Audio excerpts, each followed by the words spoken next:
Well, we've hit the top of the hour, so I think we'll go ahead and make a start.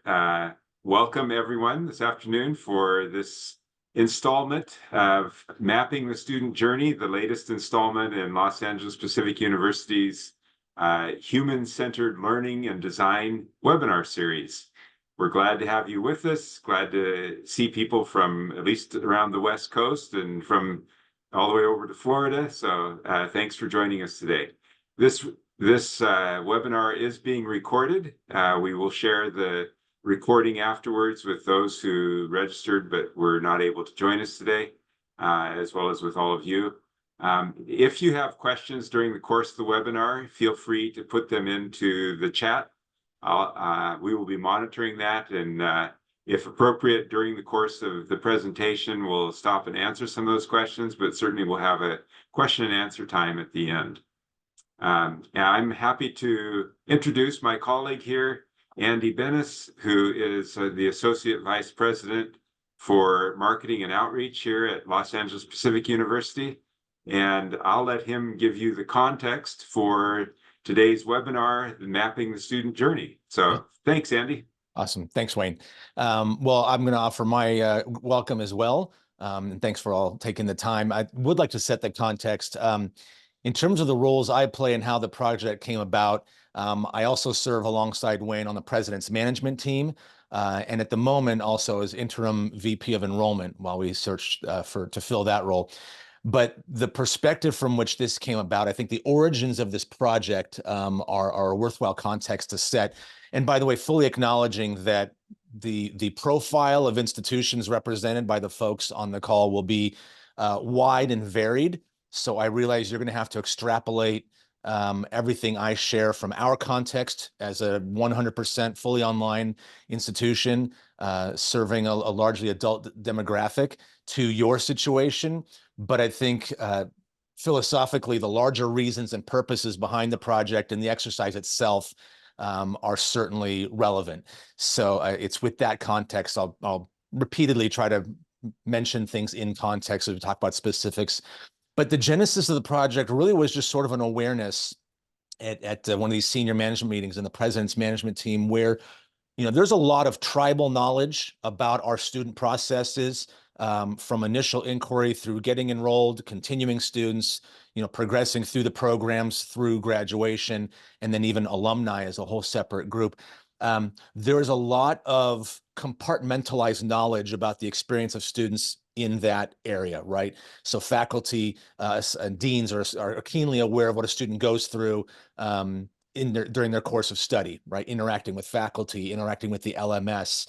The enrollment and admissions team is very tuned to what students go through and what they struggle with on the front end, making a decision whether or not now's a good time, whether this is the institution, whether this is the right program. But we really didn't have a good view in total of the whole journey that would outline everything a student goes through from, well, cradle to grave, to use a cliche. And so it began this discussion about what might that look like and what information would we want to glean from that and how would we leverage it. And so part of what I'm going to share today is what we shared as the project scope, what we introduced to our community, our staff and faculty as the purpose of the project, and then talk about what future phases of the project will involve. So in terms of a status report, if you will, phase one is what was completed this fall. So we're still reflecting on learnings from that, and there will be future phases, and I'll talk a little bit more about when I'm done with phase one. I'll explain a little about where we're heading from that.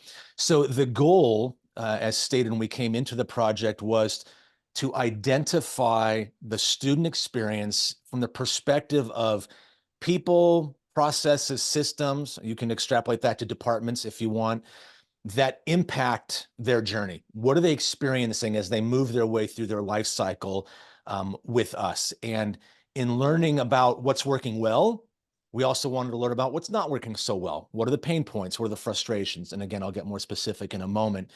And what implications do those have as it comes to our people, processes, systems, and such? So let me start by sharing my screen. I'll make sure that I share the sound. There is one video, so I'll optimize for video. and I will hit share. All right, and then I will have Wayne or somebody else chat me if for some reason things aren't coming through, but we should be good to go.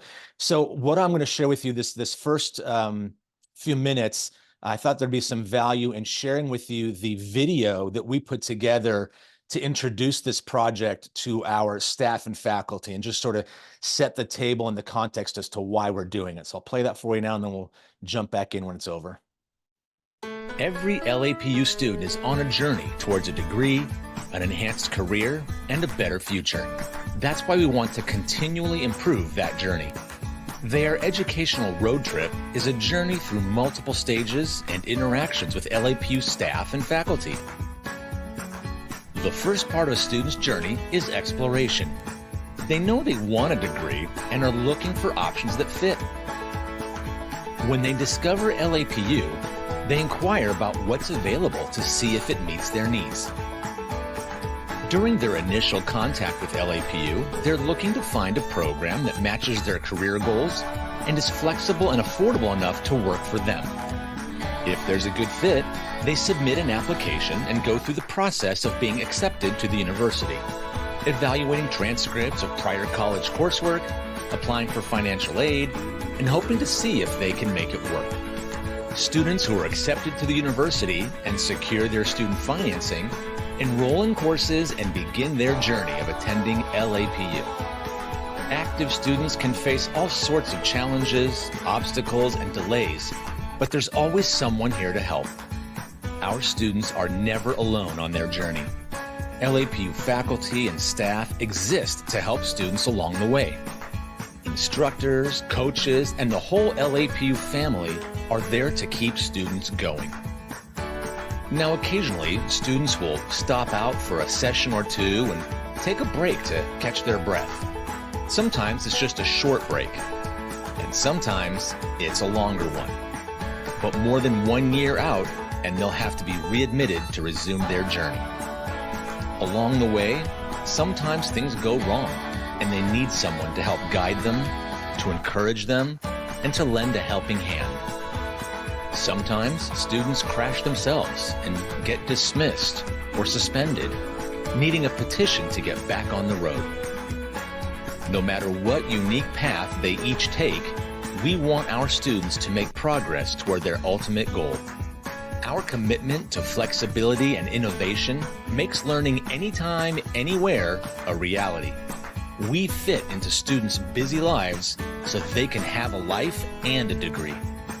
They cross that finish line so they can advance their careers in the worlds of business, education, the health sciences, psychology, or criminal justice and public administration. It's why we do what we do. So here's to continuing to improve the student journey. All right. So that pretty much sums up the intro. Oh, let me get to there we go. And so we, again, to increase engagement with the community, buy into the project and just an awareness and sort of helping them understand the value of the project. We had some assets that went along with it, some visuals. We actually sent out a little trifold brochure to every staff and faculty member with this map that just sort of helped them understand that regardless of what department they're in, whether they're doing more back office functions like maybe our accounting and finance teams, or they're frontline student facing like student success and enrollment, that every single person in the institution is playing a piece, playing a part in that student journey and contributing to the student experience in some way. Again, whether it's upfront in student relating to students face to face, or the back end enabling the functionality. So we had some visuals, and of course, sticking with this road trip metaphor gave us sort of a fun, engaging way to kind of communicate about the project. So the nuts and bolts, here's the basic framework. We evaluated 3 basic category of student. We'll talk about what those are and why we drew those lines there. 7 different life cycle stages, and then 11 different dimensions for each of those stages.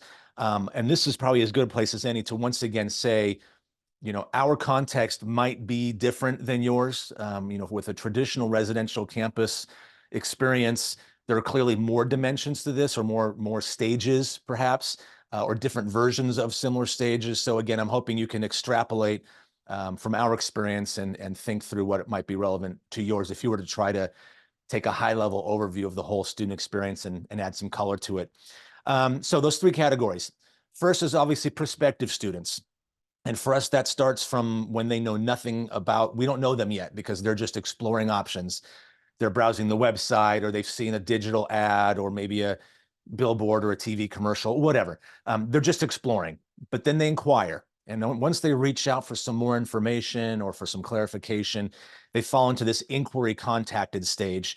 And for us, that slash inquiry slash contacted, internally, when we talk about that student enrollment funnel, those are separate stages. We label students based on the stage they're in, right? Inquiry contacted clearly means they've already been in communication with an enrollment counselor. But where the experience was almost identical, we simply collapsed those into one category. So that's why you see these slashes here. Inquiry and contacted. And then once they submit an application, the applicant accepted stage, again, we collapse those into one set of experiences. And then enrolled. And enrolled for us is that stage between, being accepted, academically accepted, enrolled and registered for classes, but they haven't quite started yet.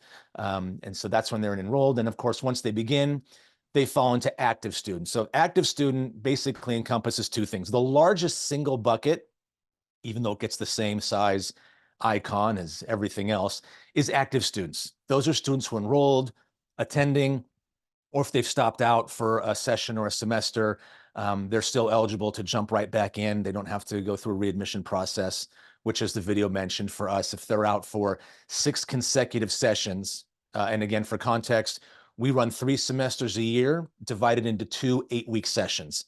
So fall 1 and 2, spring 1 and 2, summer 1 and 2. Rolling enrollments, students can enroll in any one of those and can attend every one of those if they choose to. But the kind of start, stop, attending, stepping out, waiting out is totally acceptable and allowed. But if they're out for more than 6 consecutive sessions, they'll need to reapply to be readmitted. But everybody who's in that category of active falls in that active bucket. And then eligible to graduate, we called out because this is a slightly different experience as they get to that point where graduation is within sight, right? Completing their degree is within, there's a light at the end of the tunnel. In our case, for example, we allow them to participate in the commencement ceremony before they've officially finished their course requirements, but they have to be within striking distance of those, maybe 1 or 2 more sessions or whatever the specific number is. They are permitted to participate in commencement even as they're wrapping up their final pieces of coursework. But there's some elements there as they're eligible to graduate that we just called it out as a separate category because it's a unique part of their experience and that unique part of their journey. The last step before they become our third category, alumni, graduates and alumni. And that includes at any degree level. So in our case, associate, bachelor's, master's students. If an associate student, graduates with an associate's degree, could potentially immediately jump back to being a prospective student for one of our bachelor's degree programs. And then the life cycle starts all over again. But those are the 3 categories of student we looked at. And again, each of the stages that you saw broken down there. And then the 11 dimensions that we analyzed for each of those stages fell in basically 2 categories. I'll just kind of quickly move through them. But thoughts and feelings. In other words, this is getting into the mind of a student. So if your institution uses personas, right, or the average student profile, or whatever you might call it in your ecosystem, this is getting into, these are some of the psychosocial metrics of what are they thinking and feeling at this stage, right? So I'll give you an example for a prospective student who's in that inquiry contacted stage. They've got a lot of thoughts and feelings like, I'm nervous, I haven't been in class for a long time, or frustration, I have bounced from community college, maybe to a state school, and I just don't feel like I'm making progress. I need to just get somewhere and focus and finish. And you get where I'm going. It's the thoughts and feelings for students that are as they're in that stage. Related to that, but unique, are the needs and values. Given their thoughts and feelings, hopes and dreams, whatever else comes with it, what is it they need? So in our case, they need flexibility. They may be working a part or full-time job. Maybe they're married, maybe they have children, and they need school to fit into their lives. So they need flexibility, and that's a need. Or they value, what are their values? What is it that they're looking for, and what's important to them in selecting an institution to attend? Or again, that evolves. For an active student, those needs and values change. Right now, they're in it, they're working toward their degree. What are their needs and values at that stage? And let me just keep going. Student actions represents anything a student does during that stage. So whether an active student, whether it's logging into the learning management system to do coursework or submit coursework, whether it's contacting the financial aid department with a question, anything that the student does that's a part of their journey as it pertains to interacting with us. We collected a student action for that point. And then related to that, of course, what departments are involved? Prospective students are going to have a touch point with enrollment admissions, financial aid, student accounts, perhaps the registrar if there's something specific that admissions isn't going to handle for them. So what departments are being touched during that stage? And then what touch points? How are they interacting with us? What systems, if it's communication, email, do we have a chat function, a chat bot, text, a particular system? Is it the student portal they're going into, right? Our primary website. What are all the touch points, the ways that they may interact with the university? And again, those are largely systems, technology-based systems generally, but any other way they might reach out to us. And then as a result of all of those things, what are the pains and gains? And who doesn't love a good rhyme? That's why it's pains and gains. So pains, as you might guess, frustrations, points of confusion, frustration, just not, clunky processes that take a little longer than they should, or are less, customer friendly, if you will. If you're an online retailer, your benchmark is Amazon, right? The ultimate customer service experience. So what pains are they experiencing as they go through these stages or at each stage? And the flip side of that is gains. That's the good stuff. What's going well in terms of student successes and serving our students? What are the things that we're currently doing? Again, people, processes, or systems that are going well. So something we could do more of, or at the very least continue doing, would have been identified as gains. As far as the things that are producing those results, what are the existing solutions that are in place? Again, that can be people like our enrollment counselors, our success coaches. It could be processes like self-registration through the student portal. It could be systems like our mobile app. So what solutions are currently in place? What opportunities might we discover as we do this analysis? Hey, we have an opportunity to make our students even happier if, again, whatever example, if the self-registration in the student portal were easier, if it was a little more intuitive or, user-friendly, maybe more of them would take us up on using it and not have to call an enrollment counselor and go through the process manually. So identify opportunities, and as those opportunities might point to new solutions, what might we look at in terms of processes or systems or new tools? So for example, many of the things that exist now, like we have a chat bot enabled on the website for prospective students. We have a different version of that chat bot for current students that is, through AI and machine learning designed to answer some of the basic questions and how-tos for students. But what new solutions might we layer in the future, near term, long term?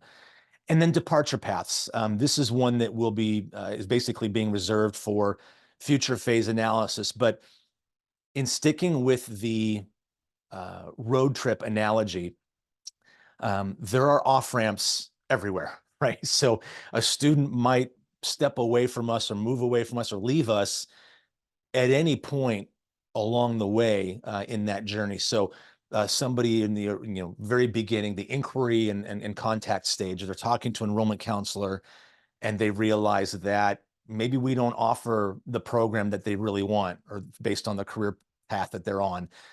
It's just not a good fit, or the programs aren't quite the right focus or right fit. Boom, they say thank you, but no thank you, they leave. Maybe they apply, but it's one of many applications they're doing, and then they're waiting to see, from the 3 or 4 institutions they've applied to, how many transfer credits am I going to get? Who's going to give me the most for my transfer credits? Who's going to, tuition? How quickly can I finish? So how much does it cost?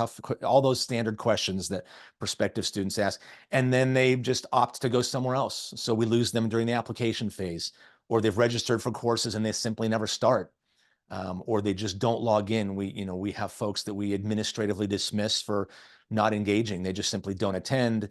They don't submit coursework. So you can see where I'm going. There are exits everywhere along this highway, and we really want to understand in places where we don't have currently enough data to explain why they've left. That's an area of opportunity to learn more about why are they leaving and why now. And so that for us, for future phases, we're going to do a deeper dive across departments on why and when and how students leave us. And whether or not they come back. What is that? We call them re-enrollments, but that readmission rate for students who have been here, stay out a while and come back, and we'd like to know more. So that's a fairly quick dive through those elements. Now, let me get to some methodology. How we collected all of this. Once we laid out the foundation for what we wanted to learn and shared it with the community, we then opened up avenues for them to communicate with us, them meaning our staff and our faculty, so that they could tell us, because who better to tell us what a prospective student is going through than the enrollment counselors who talk to people for hours every week. All they do is talk to prospective students. There's a lot of tribal knowledge there, a lot of anecdotal and evidential, information there that we can collect. So we used an online tool, and we simply used a Miro board for Post-its. And for each stage, again, with pains, gains, needs, values, right? All those elements we talked about, thoughts, feelings. We had staff answer what frustrations, barriers, or pain points do they experience in this stage? And they would simply add a Post-it with a new thought. If somebody logged in and saw that their thought already existed, they would just simply give it a thumbs up. You can see some of these icons in the lower left, the emojis, where it's kind of a +1 to that concept, and then gains. And in many cases, by the way, the template that I set up for them was overflowing. There were Post-its well off of the organized board. And so a not small part of the project revolved around collating these responses and finding the like responses and kind of grouping them. If only were as easy as physically removing and resticking Post-its. It was not, but a worthwhile exercise nonetheless. So that was the engagement with the university community, is gathering their feedback. We left that window open for a pretty good chunk of time, with a number of prompts and reminders to engage and to submit their feedback, and to share. And if we knew specifically where it was coming from, again, as you would imagine, for the inquiry stages, the enrollment admissions department had the most to say, clearly, because, for example, student success isn't yet handed off a prospective student until they've registered, right? So clearly there's primarily one group interacting with them, financial aid, maybe, as they talk about their awards and packaging, but we collect that feedback. And then this was the result of that collation. You're looking at just one part. You can see down the left where we've got 1, 2, 3, basically 4 of those dimensions out of the 11 represented. So in order to capture all this, again, another online tool that was used to the kind of a journey mapping tool. There are a few out there. I just simply chose one that seemed to meet our needs and just put it all together. There's just nothing more powerful visually than being able to see everything relative to that stage. So vertically in the columns, you've got the stages. So what is a student in the exploration stage experiencing? Then on down through each of the 7 primary stages. Then the rows are those individual dimensions. So if you wanted to just go through the psychosocial dimensions of thoughts, feelings, needs, and values, and go all the way from cradle to grave just on that dimension, you can do it visually. And so again, that was laid out all across. That again was, as far as the project goes, one of the heavier lifts. Again, just consolidating, coordinating. Have we captured the actual heart of what was being communicated, the essence of what was being communicated? Have we captured it accurately? Was our primary goal here.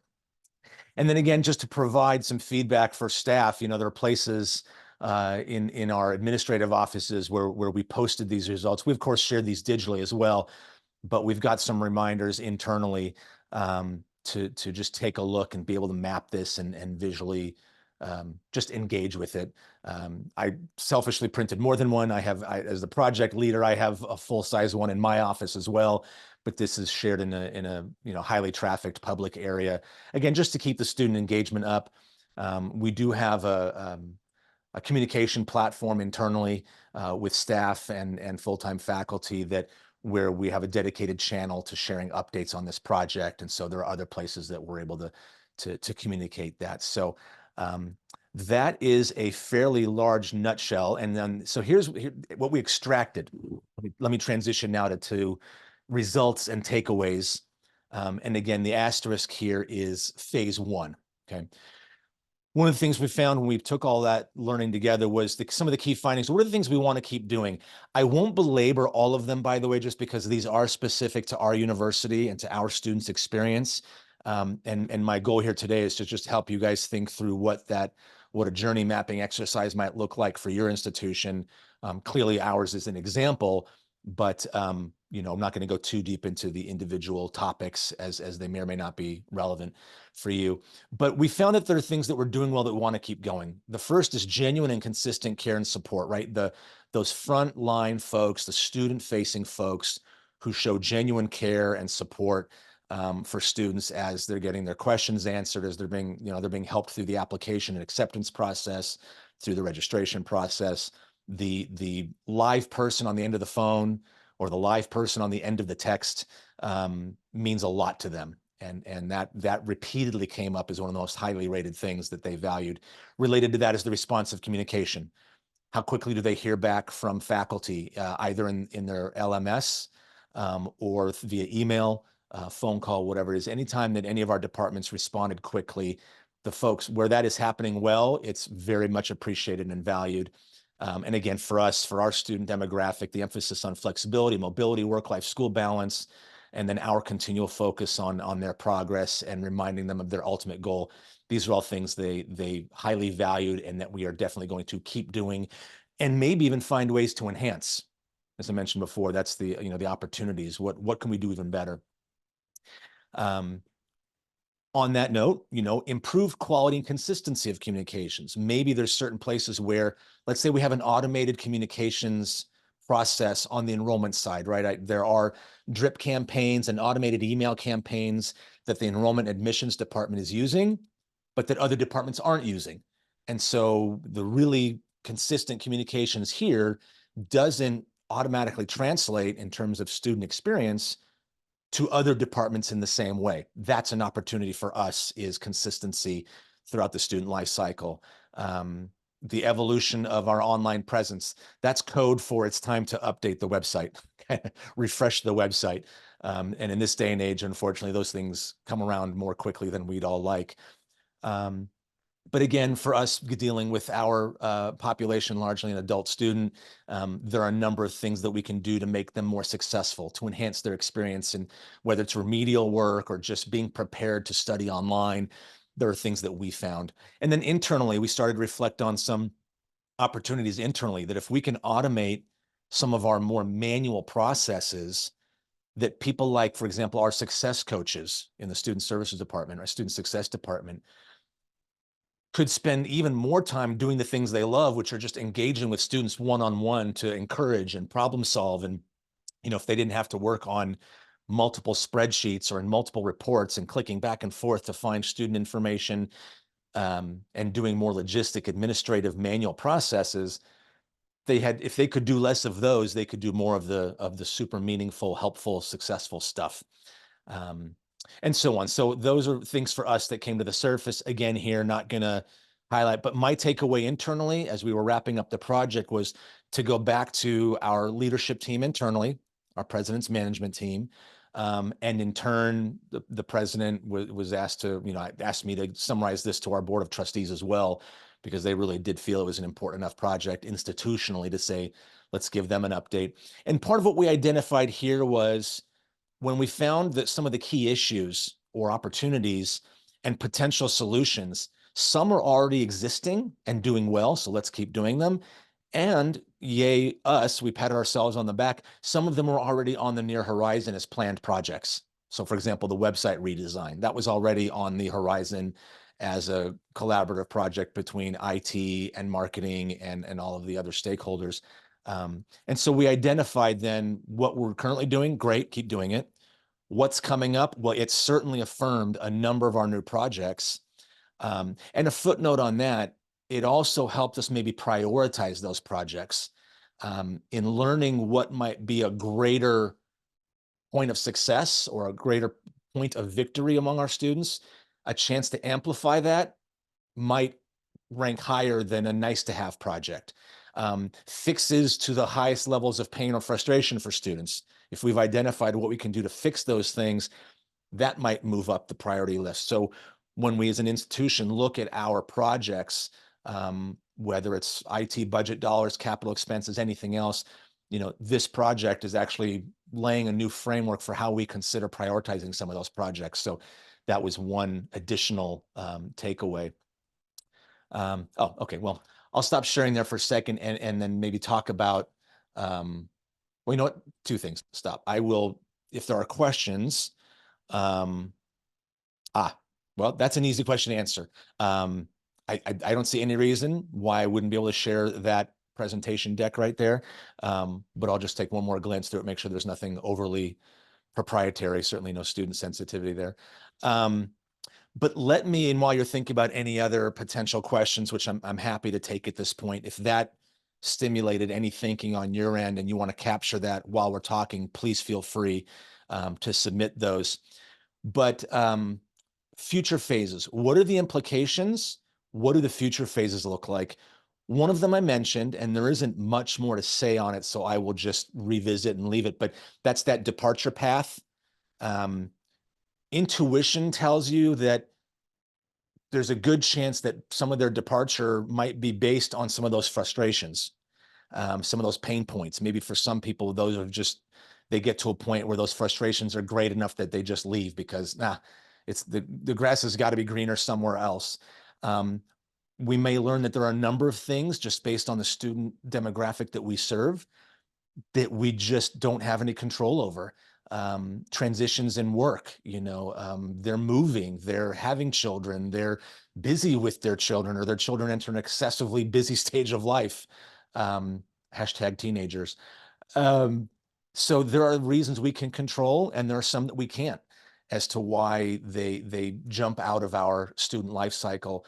So the departure path will be part of a future phase. The other phases, whether it's 2, 3, I have to confess we haven't numbered all of them and laid them out, the scope for each of them out yet beyond phase 2. But we will then take individual portions of that life cycle. In our case, that prospective student journey from inquiry to the day they start classes. We are going to outline our internal processes that touch those stages. So what is that inquiry process like? Well, how do they submit a request for information form? How do they call us? How do they text us? How do they chat us? How do those function? So we're going to outline that. Becomes more of a flow chart, more of a process oriented if then type flow chart. And we're going to look to build that out for each of the processes. And if you're thinking in terms of in the old days, transparencies, if we were to put layers on top of that, it's going to also include the systems that they're touching.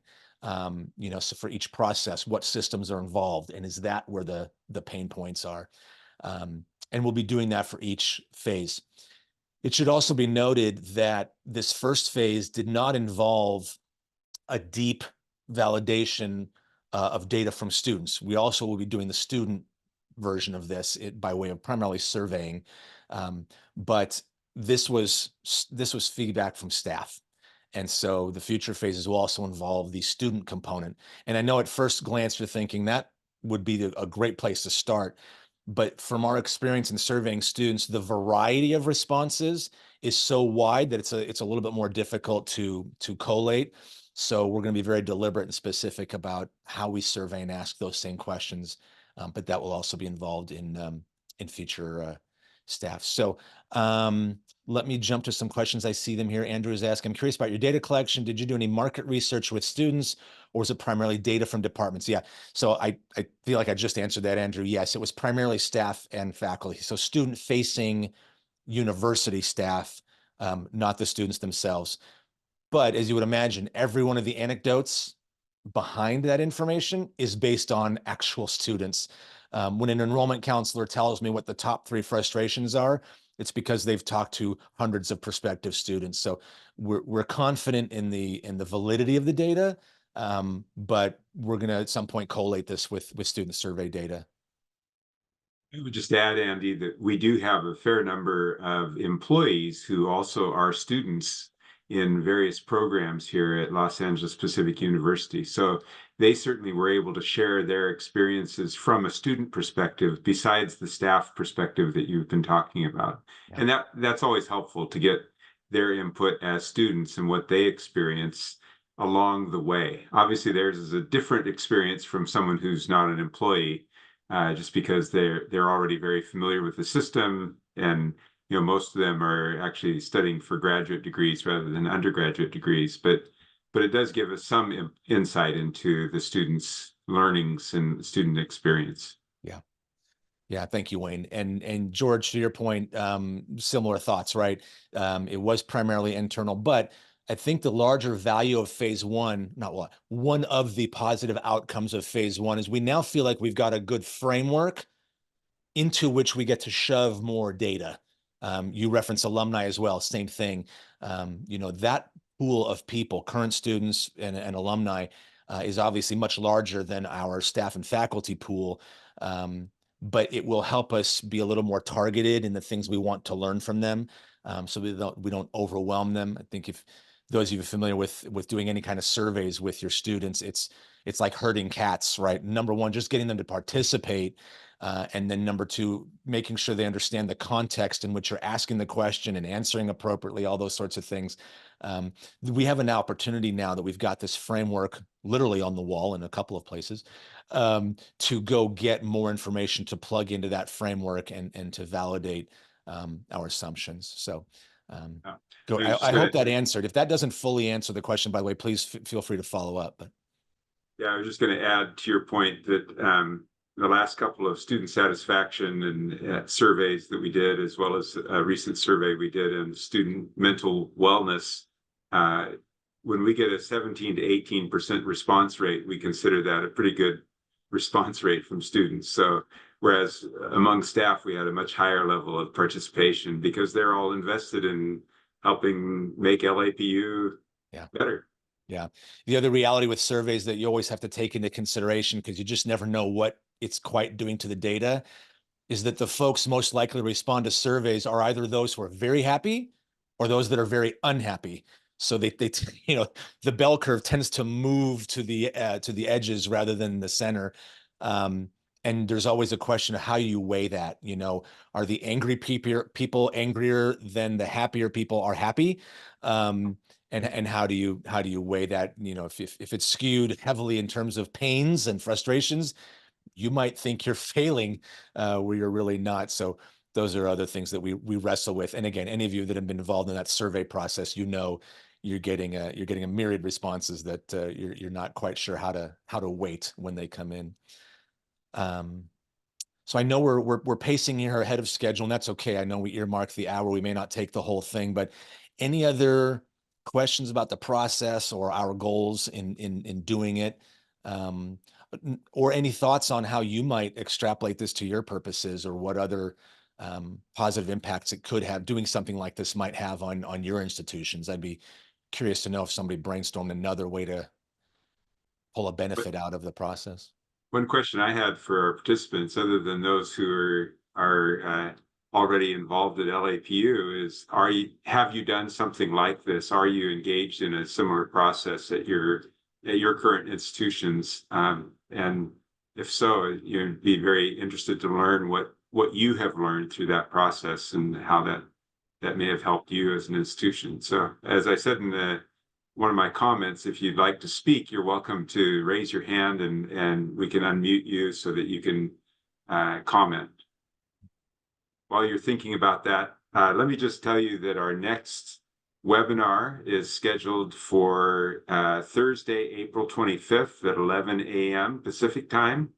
And the focus of that is, again, as part of this human-centered learning and design series, is promoting mental wellness in the online learning environment. That's something that we have taken quite seriously. It was something that arose during the pandemic as a need for our students. And since then, we've been doing regular surveys of students about their mental wellness, and we'll be discussing that and how some of the steps we've taken that we have found helpful for our students and such. So that's, again, April 25th, if you want to mark your calendars for that next one. Great. I don't see any other comments or questions, so we're happy to give you the 20 minutes or so back out of the hour. But thank you for joining us today. You're always welcome to reach out to us here at LAPU. You can contact me at academicaffairs@lapu.edu and be glad to hear from you. Have a great rest of your day. Thanks, everyone. Take care.